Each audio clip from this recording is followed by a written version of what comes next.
Welcome to my FPL Gameweek 13 team selection. In this video, we're going to do a review of my Gameweek 12 team and look at how my team is shaping up going into the deadline tomorrow.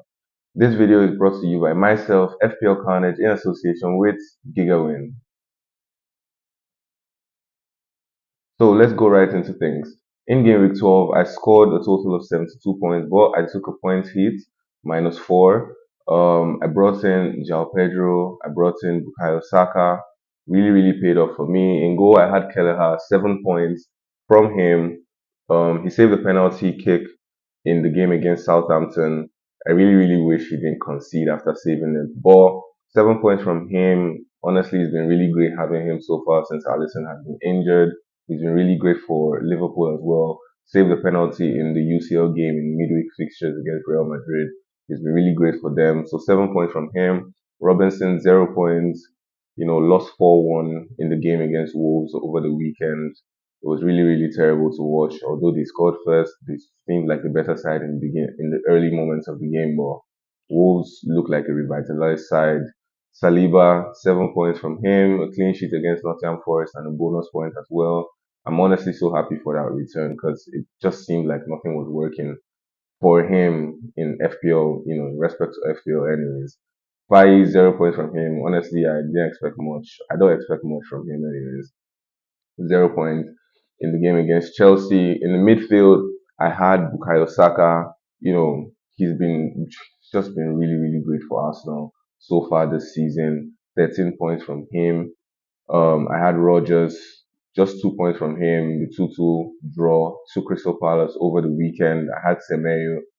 Actually could have scored the equalizing goal in the game against Brighton. 1 point from him and also a suspension for your next game away to Wolverhampton. I had Mohamed Salah as well in my team. He was my captain. He got a brace in the game against Southampton, the equalizing and the winning goal to help them move 8 points clear at the top of the table. And fifth midfielder in my team was Cole Palmer. Really unlucky. Third blank in a row. He could have gotten a goal, but he saw his shot on goal get blocked by Madueke. And up in attack, I had Joao Pedro. Really great form since returning from injury. Back-to-back double figure hauls. He has risen in price just twice within the week. Scored 12 points, right? So got a goal and assist, 3 bonus points. Honestly, it's been great having him. It's good to have him back as well. Erling Haaland, just 2 points from him. Honestly, it's been really disappointing. He had the highest XG in the game against Tottenham. Missed about four big chances. It gets really tiring owning him at this point, seeing him miss all those big chances. Although he did score a brace in midweek fixtures against Feyenoord, but I don't know. I'm just not convinced. Liverpool have, a better defense. But yeah, so far 72 points, 68 points, all out, a green arrow from 800 to 600k. A lot of positives to take going into game week 13. So without wasting much time, let's just look at what my team is looking like going into the deadline tomorrow. Currently, I still have Kellher in goal. He's going to be facing Man City in Anfield. But I don't know if he's going to be, fit enough to start the game, or rather, if he's going to be the one starting the game because Alisson returned to training last weekend. Although he didn't feature in the game against Southampton or Real Madrid, this may be the game where he returns to the starting XI.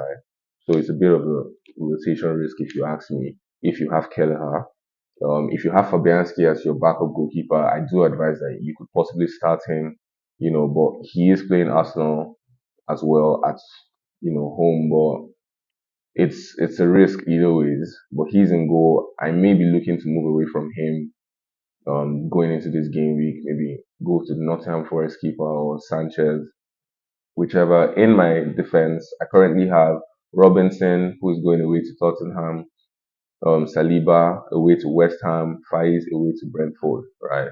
The game against Tottenham, I don't know what to really expect from that game. Tottenham, you know, beat City over the weekend and then held Roma to a 2-2 draw midweek fixtures. I do feel like Fulham are like a more rested side. They didn't have midweek fixtures and all of that. And they'll be looking to try to, get back to winning ways against Tottenham. Tottenham a more, tired side. game over the weekend, game in the midweek. So it could go anyway. I do see both teams conceding. I just do hope Robinson is able to get, an attacking return against Tottenham in that game. Saliba away to West Ham. We saw them get thrashed about 6-0 last season. We could see some similar results, although West Ham are looking a better side. They beat Newcastle away from home on Monday. They are playing better. They were really really good defensively as well in that game. So it could be a tough game for Arsenal. Don't really expect much. They could even possibly concede in that game. Faiz away to Brentford. I do believe they'll concede. I haven't really seen a lot of attacking potential, and attacking threats from him since his last goal that he scored. But yeah, they do have a little threat from corner, so hopefully he can get a possible attacking return from corner or any set piece, that Leicester are probably going to get in the game. My fourth defender is supposed to be Van de Ven, but he's still out injured, and we haven't really heard any positives from the coach or rather the manager concerning his availability for that game. So I may be looking to transfer him out, possibly for this game week 13. In midfield, I have Saka going away to West Ham. I I think he's even one of the best captaincy options this week, or rather one of the top three best captaincy options this week. He has, been on terrific form since returning from injury. So Odegaard is back, a lot more creativity in the Arsenal midfield as well. So I just think that having Saka is just a no-brainer at this point. Even if you decide to put the captaincy on him, I do back that opinion, to be very honest. I have Rodgers going away to Chelsea. I have Mohamed Salah playing at home to Man City. I don't think Salah has scored more goals than he has against Manchester. It's just his thing. He scores against the Manchester clubs. I do believe he's going to score against Manchester City, whether it's by penalties, but he is going to get something out of the game. He's also one of the top three, players that are looking at for captaincy picks this week. I have Cole Palmer as well. One of the teams he hasn't scored in the Premier League is against Villa. I think he'll be looking to end his dry streak and possibly end that record as well against Villa. He's also going to be my vice captain going into this game week. I could make a strong case for him. Villa aren't so great defensively in the Premier League. I mean, they've kept 4 clean sheets out of 5 in the Champions League, but so far in the Premier League, they haven't really kept a lot of clean sheets. And Konsa is out injured as well. Tyrone Mings lacks match fitness. It may just be the kind of game that Palmer does get something out of, right? Maybe a goal or assist, or 2 goals. Who knows? But I think Palmer will get something out of this game. He will end the, you know, run of like back-to-back blanks. I still have Erling Haaland up top away to Liverpool. Liverpool have the best defense in the league currently. I don't know what his output is going to be like in this game. Although Konate is injured, but yeah, I don't know, it just isn't sitting right for him currently. But I'm going to leave him in my team anyways. If he could get something out of the game could go either ways. So Erling Haaland is my first attacker, and I have João Pedro as my second attacker, playing at home to Southampton tomorrow. Is the first game of the match week 13 fixtures. I do believe Pedro should get something out of that game. He's also nailed on penalty duties, so I'm expecting, a haul from him in that Southampton game.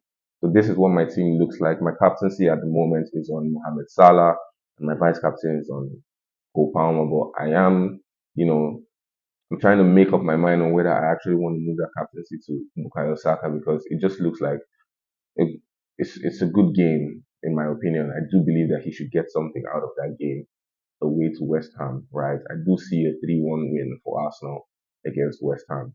And I back Saka to get at least 2 goal involvement in that game. So this is what my team has shaped up to look like ahead of the deadline tomorrow.